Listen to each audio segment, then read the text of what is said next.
Mitra Gagal 100,3 FM. Sudah semestinya di pukul 16 Mitra 16 tadi jam 4 ya. Pokoknya ya saya 30 orang. Oke, Mitra Gagal 100,3 FM. Seperti biasa di gelaran langsung kita simak dulu, kita dengarkan dulu kajian yang pastinya akan dibawakan oleh guru kita ya, dia udah menurut. Assalamualaikum Gus. Waalaikumsalam warahmatullahi wabarakatuh. Sehat ya? Alhamdulillah sehat. Maksudnya Mitra mungkin pastinya nih Gus masih banyak lagi pendengar yang belum tahu nama Mitra ya. Kalau lagi dia kenalin. Iya siap. Gus saya. Oke betul ya kajian yang disampaikan oleh Gus Edward Abu Bakar. Ini pokoknya sampai jam 7. Silakan. Assalamualaikum warahmatullahi wabarakatuh. Alhamdulillahirabbil alamin. Allahumma shalli ala sayidina Muhammad wa ala ali sayidina Muhammad. Rabbi israh li sadri wa yassir li amri wahlul 'uqdatam min lisani yafqahu qawli. Amma ba'du, wa qala Allah ta'ala fil Qur'anil Karim, a'udzu billahi minasy syaithanir rajim. Bismillahirrahmanirrahim. Yarfa'illahu alladhina amanu minkum walladhina utul ilma darajat. Wa qala an-nabiy sallallahu alaihi wasallam, innama bu'istu mu'alliman. Sadaqallahul azim wa sadaqa rasulun nabiyul habibul karim wa nahnu ala dhalika minasyahidina wa syakirina walhamdulillahi rabbil alamin. Yang saya hormati Mitra Gangga di mana saja Anda berada, semoga Allah berikan sehat walafiat, panjang umur, berkah selamat dunia akhirat. Semoga Allah ijabah segala doanya, harapannya dan cita-citanya. Semoga Allah mudahkan sebelum masuk bulan Ramadan banyak duitnya. Amin. Yang saya hormati juga di studio ada Pok Lola dan Ayah Pandu. Mudah-mudahan beliau dan keluarganya diberikan sehat walafiat, panjang umur, berkah selamat dunia akhirat. Segala doanya, harapannya dan cita-citanya Allah ijabah, Allah qabul, dan mudah-mudahan juga sebelum bulan puasa banyak duitnya. Amin. Amin ya Allah ya Rabbal alamin. Baik Mitra Gangga, hari ini kita membahas tentang kekuasaan Allah Subhanahu wa taala. Nabi Muhammad sallallahu alaihi wasallam bersabda, qala Rasulullah sallallahu alaihi wasallam, kana Allahu wa lam yakun syai'un qablahu. Wa kana arsuhu 'alal ma'i thumma khalaqas samawati wal arda wa kataba fi dzikri kulli syai'in. Rawahul Bukhari wal Baihaqi. Rasulullah sallallahu alaihi wasallam bersabda, Allah telah ada dan tidak ada sesuatu pun sebelumnya. Singgasananya di atas air. Kemudian Dia menciptakan langit dan bumi dan ditetapkannya segala sesuatu dalam Al-Quran, yang mana hadis ini riwayat Imam Bukhari dan Imam Baihaqi. Hadis yang diriwayatkan oleh Imam Bukhari dan Al-Baihaqi tersebut menerangkan tentang kekuasaan Allah Subhanahu wa taala. Rasulullah sallallahu alaihi wasallam bersabda bahwa Allah itu ada, telah ada sebelum segala sesuatu ada, dan tidak ada sesuatu pun yang mendahulunya, yaitu bukti dalam firman-Nya, huwal awwalu wal akhiru wal zahiru wal batinu wa huwa bikulli syai'in alim, dalam surat Al-Hadid ayat 3, yang mana artinya dialah yang awal dan yang akhir, yang zahir dan yang batin, dan Dia yaitu Allah Subhanahu wa taala Maha mengetahui segala sesuatunya. Yang dimaksud yang awal ialah yang telah ada sebelum segala sesuatu ada. Yang akhir ialah yang tetap ada, bukan yang akhirnya ada. Yang tetap ada setelah segala sesuatu musnah. Yang zahir ialah yang nyata adanya karena banyak bukti-buktinya. Yang batin ialah yang tak dapat digambarkan nikmat zatnya oleh akal. Kemudian Nabi Muhammad SAW menjelaskan bahwa singgasana Allah Subhanahu wa taala sebelum menciptakan langit dan bumi berada di atas air. Arsy atau singgasana Allah itu termasuk alam gaib yang tidak dapat dicapai dengan panca indera dan tidak mungkin pula dibayangkan atau dihayalkan atau berhalusinasi bentuk dan rupanya, apalagi caranya Allah bersemayam di atas singgasana itu. Kalimat dalam hadis tersebut menunjukkan bahwa yang berada di bawah arsy Allah itu ialah air. Yang dimaksud di mana air tersebut oleh Allah Subhanahu wa taala dijadikan unsur pokok dalam menciptakan semua makhluk hidupnya. Firman Allah Subhanahu wa taala, "Awalam yaral ladzina kafaru anna as-samawati wal arda kanata ratqa fafataqnahuma wa ja'alna minal ma'i kulla syai'in hayyin." Al-Anbiya ayat 3. Dan apakah orang-orang kafir tidak mengetahui bahwasanya langit dan bumi itu keduanya dahulu adalah sesuatu yang padu. Kemudian kami pisahkan antara keduanya. Dan daripada air kami jadikan segala sesuatu yang hidup. Singgasana Allah berada di atas air. Tidak diartikan seperti kapal yang sedang berada atau berlabuh di atas air. Tapi kalimat tersebut adalah kalimat mutasabihat yang harus ditakwilkan dalam memahaminya. Jadi pengertian singgasana Allah berada di atas air yaitu bahwa Allah bersemayam di atas segala-galanya. Itulah yang mengartikan bahwa Allah berkuasa atas segala-galanya dan air itu adalah lambang kekuasaan. Selanjutnya di akhir hadis ditegaskan bahwa Allah Subhanahu wa taala telah menetapkan segala sesuatu di dalam Al-Qur'an. Hal ini diartikan bahwa Allah Subhanahu wa taala menetapkan ketentuan hukum kepada makhluknya yang kesemuanya telah tercantum di dalam Al-Qur'an. Atau juga bisa diartikan bahwa segala sesuatu yang terjadi di dunia maupun di akhirat nanti telah tercantum di dalam Al-Qur'an, yaitu atas izin dan kehendaknya Allah Subhanahu wa taala. Baik kita sebelum diciptakan, setelah kita diciptakan, bahkan kita lahir di muka bumi ini sampai kita wafat atau mati di muka bumi ini, lalu kita berjumpa dengan alam-alam yang lain dan nanti akan berjumpa di hari pembalasan. Itu adalah semua ketentuan dari Allah Subhanahu wa taala yang sudah ditentukan. Kita sebagai makhluk adalah tugasnya menjalankan, memperbaiki dan mengharap ridho dari Allah Subhanahu wa taala. Allah Subhanahu wa taala adalah Al-Qadim, telah ada sebelum segala sesuatu ada. Allah Maha Kuasa, kuasa menciptakan segala sesuatu dan tidak diciptakan oleh siapapun. Jadi jangan pernah berpikir Allah sebelum ada makhluk-makhluknya sendirian. Allah sebelum ada makhluknya ngapain? Tapi kita berpikir bahwa kita ibadah kepada Allah, kita cinta bahkan mengharap ridhonya Allah Subhanahu wa taala karena Beliau adalah Sang Penguasa, Beliau adalah Sang Tuhan yang Maha Esa, bahkan yang Maha Raja. Kita tidak boleh memikirkan yang berlebihan karena khawatirnya kita akan berjumpa dengan kemurtadan, bahkan kemusyrikan ataupun tidak daripada kemurkaan Allah Subhanahu wa taala. Wallahu a'lam bishawab. Demikian.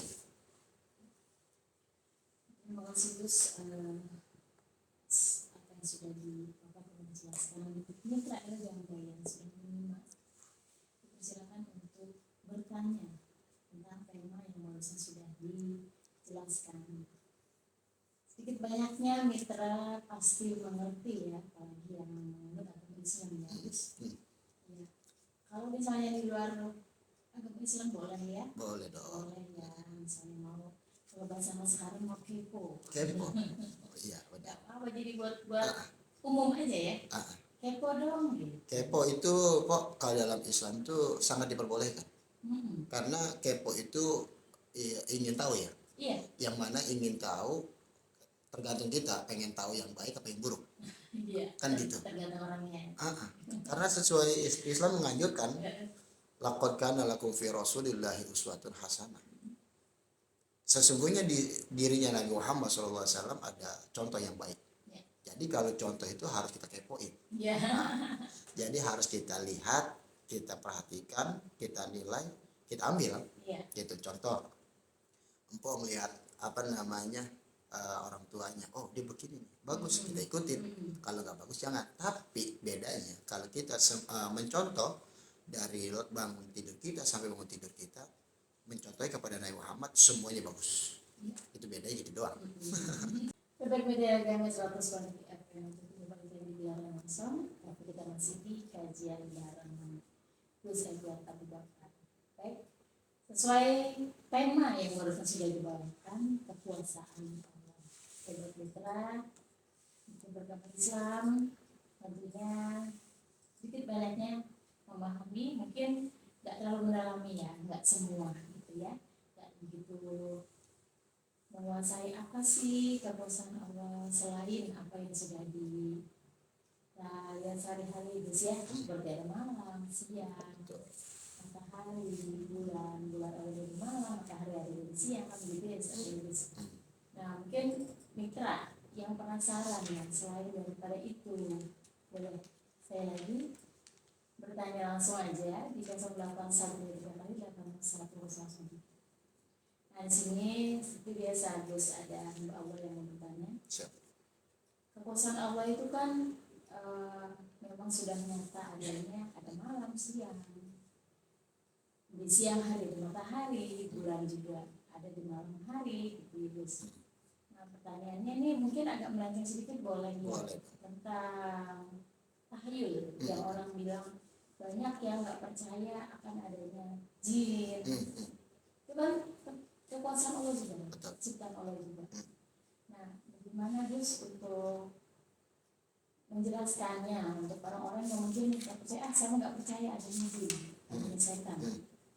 Cuman untuk yang saya tahu sejarah sebelum lahirnya, sebelum diciptakannya Nabi Adam, nah ya dia mau menyembah Nabi Adam kan, bukan menyembah, sujud ya, ya itu jin.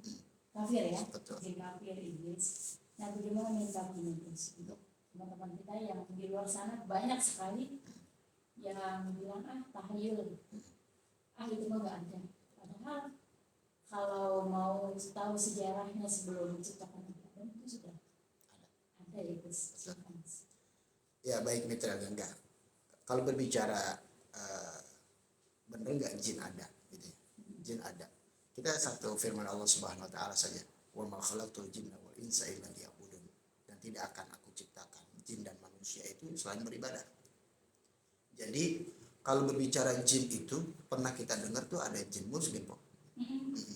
Karena pada awalnya jin itu adalah makhluk yang sangat taat kepada Allah. Sangat taat kepada Allah, bahkan ketika di langit pada saat itu beliau jin itu adalah makhluk yang paling taat melewati ketaatan daripada para malaikat. Jadi jin ini saking taatnya, jin ini bukan hanya taat, dia alim, dia ahli ilmu. Dia ahli ilmu, dia ahli ibadah.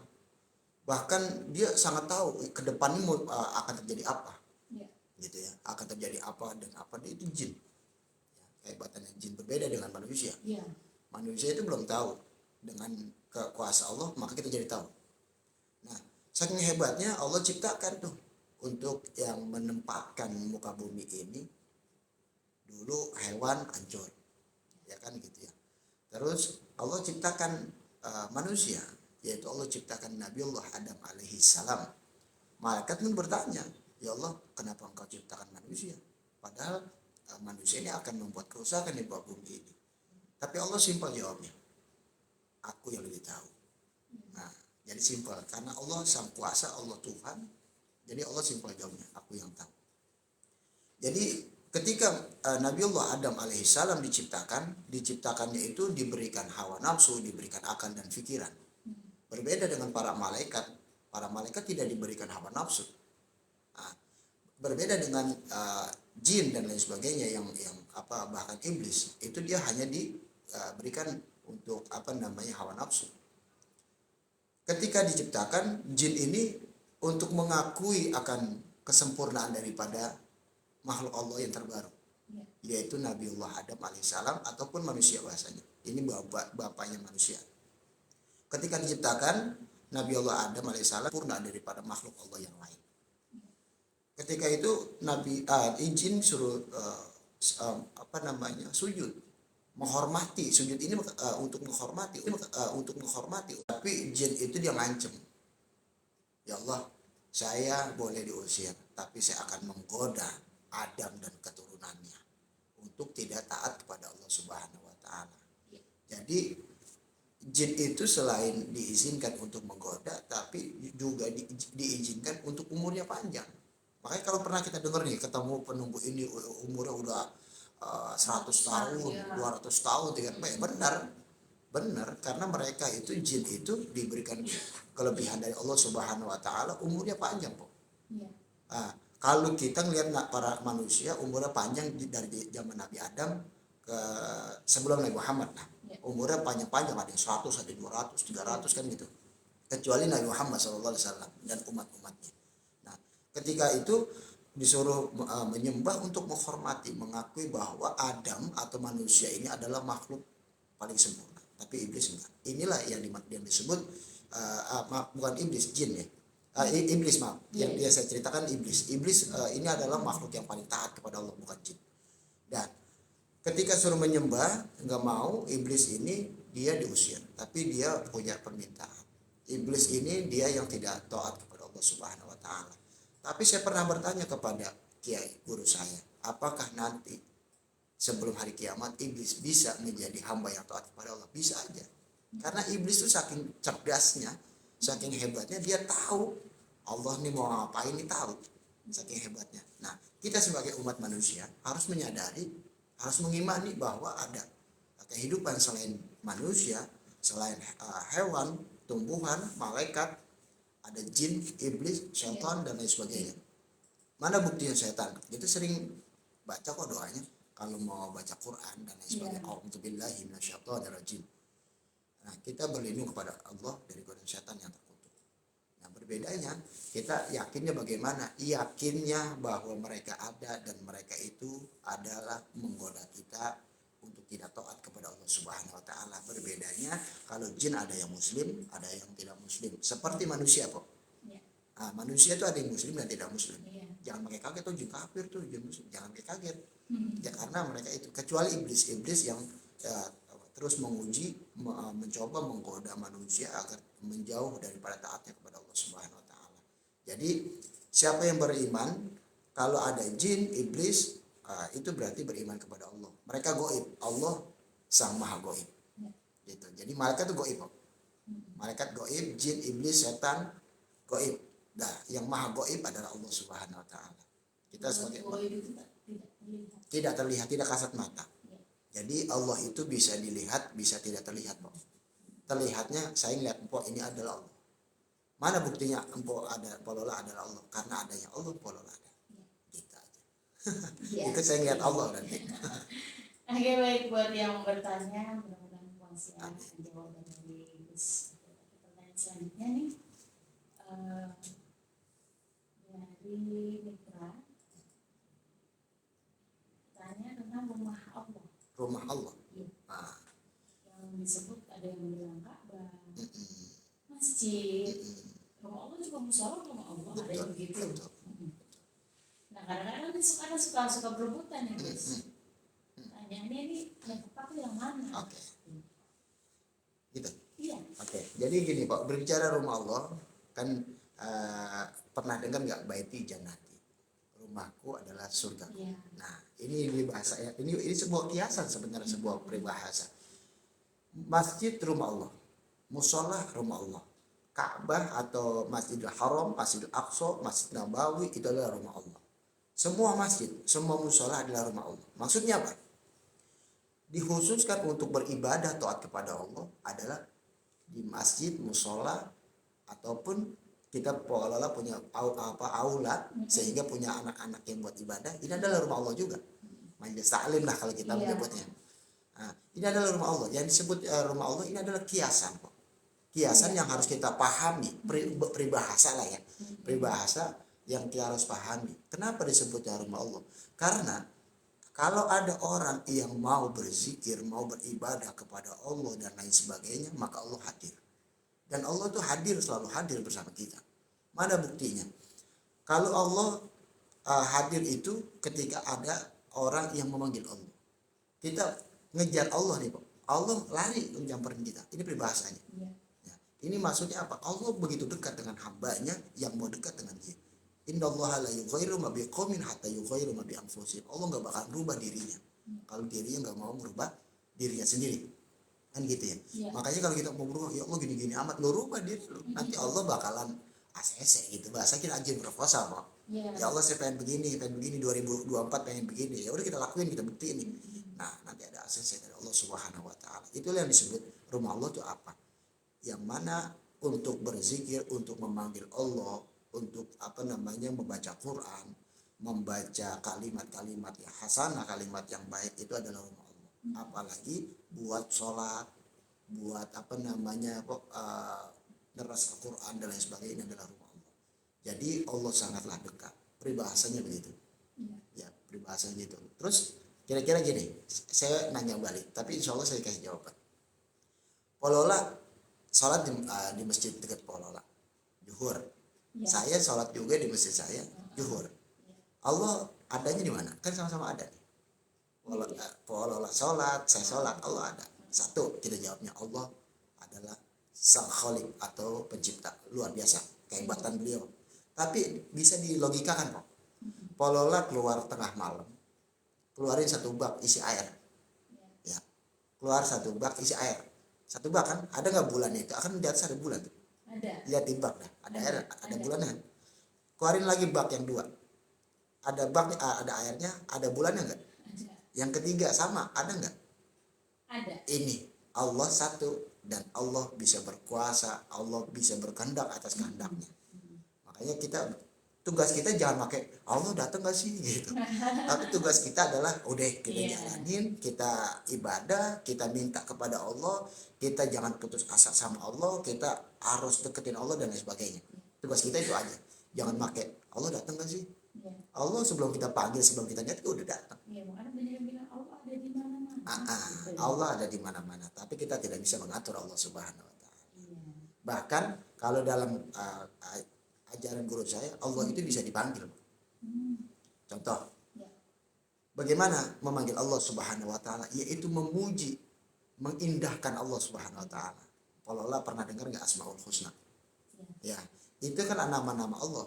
99. Coba deh baca. Cakep, artinya itu cakep banget. Yang Maha Pengasih, Maha Penyayang, Maha Raja, Maha Kuasa. Semuanya tentang kekuasaan pokoknya. Oke, kita panggil Allah. Baca Asmaul Husna. Ya Allah, ya Rahman, ya Rahim, ya Malik. Allah bakalan senyum aja. Subhanallah. Ini lu dicakapin gua nih. Ntar gua kasih. Gitu rasanya. Simpel gini aja Polola punya adik dah. Adik. Pok, lu cakep banget, Pok. Lu baik banget, lu soleh banget ya, Pok. Wah, ada duanya. Itu diagulin tuh, Pok. Enggak minta apa-apa tuh buat adik. Pasti ujung-ujungnya. Ya lu baik banget. Bener, Pak, ini. Bener banget saya. Emang sungguh-sungguh ini. Lu udah makan belum? Dimasaknya? No. Itu baru manusia.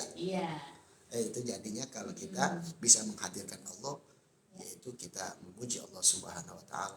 Bahkan kalau kita galau, kalau kita sedih, kita memuji Allah. Ala bizikrillah tatma'innul qulub. Dengan berzikir kepada Allah, hati kita jadi lembut. Lembutnya itu bukan malas, tapi kita nggak putus asa. Kita punya solusi dan lain sebagainya. Yang penting kita mau manggil Allah, mau deketin Allah Subhanahu wa taala. Gitu. Berarti jawabannya nggak salah ya, tidak ada kalimat musola rumah Allah. Betul. Jadi semua adalah rumah Allah. Bahkan rumah kita pun adalah rumah Allah. Karena kita memanggil Allah. Pada hakikatnya semuanya milik Allah kok. Tapi dalam arti lain, bener nggak itu maksudnya apa gitu? Ya mudah-mudahan yang nyimak lebih ini lagi ya, lebih paham lagi. Jadi kalau menurut saya yang Gus udah jelaskan ya itu udah termasuk detail. Betul, insya Allah. Detail banget karena di contohnya juga. Iya. Jadi nggak cuma dikasih tahu kalimatnya, sabdanya, hadisnya, jadi semuanya Diuraikan. dipaparin. Kalau Betawinya gimana? Dijabarin. Dijabarin. Oke. Seperti biasa mungkin waktu yang sudah tidak menentukan ya Gus ya. Siap. Jujur saya tuh senang banget. Mungkin mitra di rumah juga pasti senang ya. Amin. Makanya dihadirkan Senin sampai Jumat. mitra. Jadi jangan pernah bergeser ya. Amin. Dari 100 FM nih. Betul. Dari jam 18.30 sampai jam 19.00. Pantangin dah tuh ada Gus Edward Abu Bakar. Betul. Baik, mungkin untuk doa penutup silakan Gus. Baik mitra Gangga di mana saja Anda berada, mudah-mudahan kita semua dan orang tua dan guru-guru kita bahkan orang yang kita sayang selalu sehat walafiat, panjang umur, berkah selamat dunia akhirat. Semoga Allah berikan kebahagiaan kepada kita semua. Mitra Gangga selalu saya tekankan, selalu saya ingatkan, di mana saja kapan saja kita selalu untuk syiar agama Islam, terutama terdekat dari rumah kita, dekat sekali dari rumah kita, kita bantu syiar agama kita, agama Islam, baik di situ ada majelis ta'lim, musola, ataupun masjid, ataupun pondok pesantren, kita bantu, kita berperan di sana, walaupun kita hanya menjadi bagian jamaah yang hadir. Yang kedua, kita jangan pernah memandang makhluk Allah dengan pandangan sebelah mata, walaupun dia berbeda keyakinan, walaupun dia berbeda penampilan, kita pandanglah mereka adalah makhluknya Allah Subhanahu wa taala, kita cintai karena kita ingin dicintai oleh Allah Subhanahu wa taala. Yang ketiga, mari kita berdoa kepada Allah Subhanahu wa taala, mudah-mudahan di bulan Sa'ban ini kita bahagia dunia akhirat, bahagia zahir dan batin, dan mudah-mudahan di bulan puasa kita tambah bahagia dari Allah Subhanahu wa taala. Astaghfirullahaladzim, astaghfirullahaladzim, astaghfirullahaladzim. Alhamdulillahirabbil alamin. Allahumma shalli ala sayyidina Muhammad wa ala ali sayyidina Muhammad. Rabbana dhallamna anfusana wa illam taghfir lana wa tarhamna lanakunanna minal khasirin. La ilaha illa anta subhanaka inni kuntu minadh dhalimin. La haula wa la quwwata illa billahil aliyyil azim. Allahumma arinal haqqa haqqan warzuqna ittiba'ah wa arinal batila batilan warzuqna ijtinabah. Rabbi ighfir lana wa liwalidayna warhamhuma kama rabbayana shighara. Rabbi zidna ilman warzuqna fahman. Rabbana hab lana min azwajina wa dhurriyyatina qurrata a'yun waj'alna lil muttaqina imama. Rabbana hab lana minas salihin. Rabbana hab lana minas salihin. Rabbana hab lana minas salihin. Allahumma barik lana fi Sa'ban wa ballighna Ramadan. Allahumma barik lana fi Sa'ban wa ballighna Ramadan. Allahumma barik lana fi Sa'ban wa ballighna Ramadan. Rabbana atina fid dunya hasanah wa fil akhirati hasanah wa qina adzabannar.